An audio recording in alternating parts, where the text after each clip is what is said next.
now we're ready to do it again. Back again. Back again. Part two. Part two.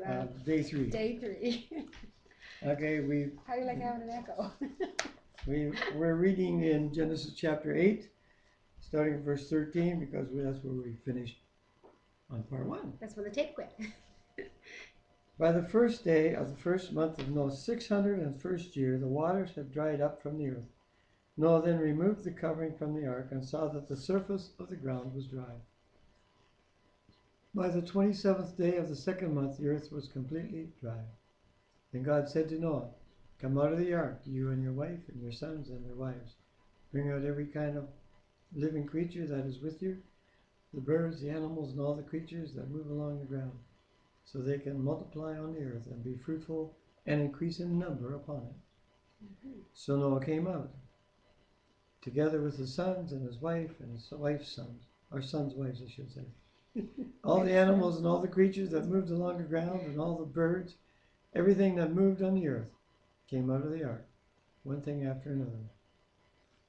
Then Noah built an altar and to the Lord, and took some of all the clean animals and clean birds. He sacrificed burnt offerings on it.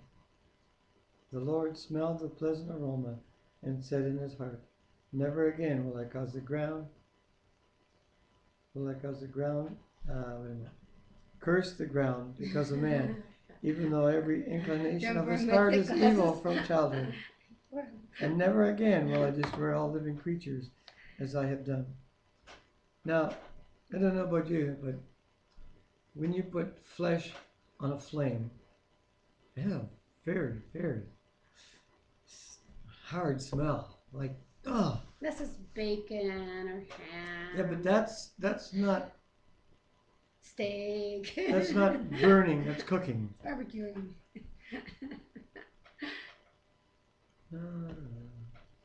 But we'll discuss that later sometime. Okay. As long as the earth endures seed time and harvest, cold and heat, summer and winter, day and night will never cease. I'm glad. Genesis chapter 9. God's covenant with Noah. Then God blessed Noah and his sons, saying to them, be fruitful and increase in number and fill the earth. The fear and dread of you will fall upon all the beasts of the earth, and all the birds of the air, upon every creature that moves along the ground, and upon all the fish of the sea. They are given into your hands. Everything that lives and moves will be food for you, just as I gave you the green plants. I now give you everything. But you must not eat meat that has its lifeblood still in it. And for your lifeblood, I will surely demand an accounting. I will demand an accounting from every animal, and from every man too. I will demand an accounting for the life of his fellow man. Whoever sheds the blood of man, by him shall his blood be shed.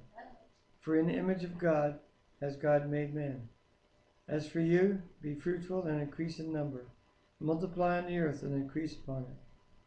Then God said to Noah and to his sons with him, I now establish my covenant with you and with your descendants after you, and with every living creature that was with you, the birds and livestock and all the wild animals, all those that came out of the ark with you, every living creature on earth. I establish my covenant with you. Never again will all life be cut off by water of a flood. Never again will there be a flood to destroy the earth. And God said, this is the sign of the covenant I am making between me and you and every living creature with you, a covenant for all generations to come. I have set my rainbow in the clouds, and it will be a sign in the clouds. It will be a sign of the covenant between me and the earth. Whenever I bring clouds over the earth and the rainbow appears in the clouds, I will remember my covenant between me and you and all living creatures of every kind. Notice he says here in verse 15, I will remember my covenant between me and you. So God won't forget. Yeah.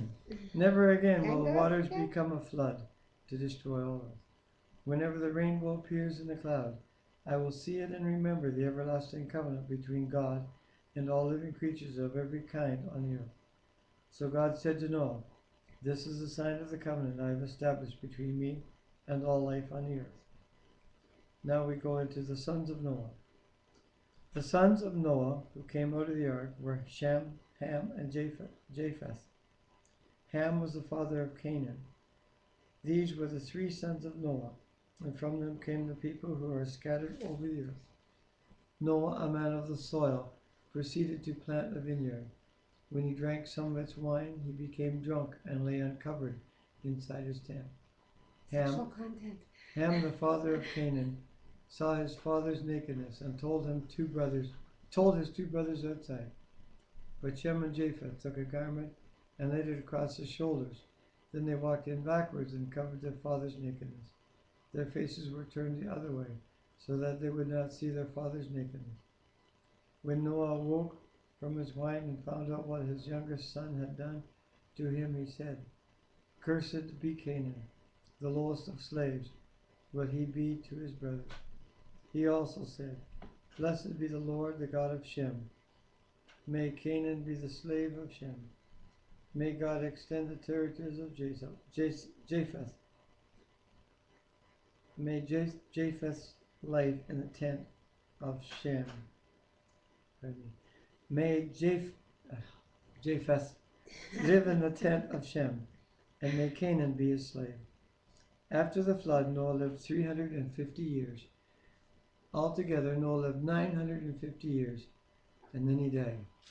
But we've been talking about these guys that live so long. Is that the end of the chapter? Yes. Oh, the long chapter. I can't even comprehend living 100 or 950 years. Man, think you could put up with me that long? I think I'd have to. Think of all the That'd cottages be we tough. can, cabins we can build, and all the little road trips we could do, and how many kids we'd have to take care of. It's like how long I'd have to work. We already have 8 kids, 7 girls and a boy. In 900 years, that was done in approximately 10 years. Your poor body. 900 years. Well, they started around 100, right? So 800 years. So how old were they when they had their last one? Maybe you only have them for like 30 or 40 years, and then you Or raise maybe them, 300 or and then you're 400. free for 700 years. I don't know. Man, you could be a great I know. grandmother. Yeah. Wow. You guys. That'd definitely be a slang, the old biddy. Yeah. Hey. You guys Like the old goat, eh? been really, really quiet. We were hoping for some inputs and comments and some thoughts or insights. This isn't really a Bible study, so it's not very in depth. But it's really nice if you have some things that you could share with us that we could share with anybody else watching. Go ahead, post. I'm not seeing any interesting comments or arguments or criticisms. Anyhow. We don't need the criticisms. Anyhow, God bless. Yeah. And take care. Yeah, we're getting ready for a music night. Maybe I'll flip the laptop on and get a sneak at our guys. Oh, we're not practiced good enough for that. Come on. We don't even read good enough for this. So thank you for joining us. God bless you. We'll see you tomorrow. We'll be on a road trip together. Take care.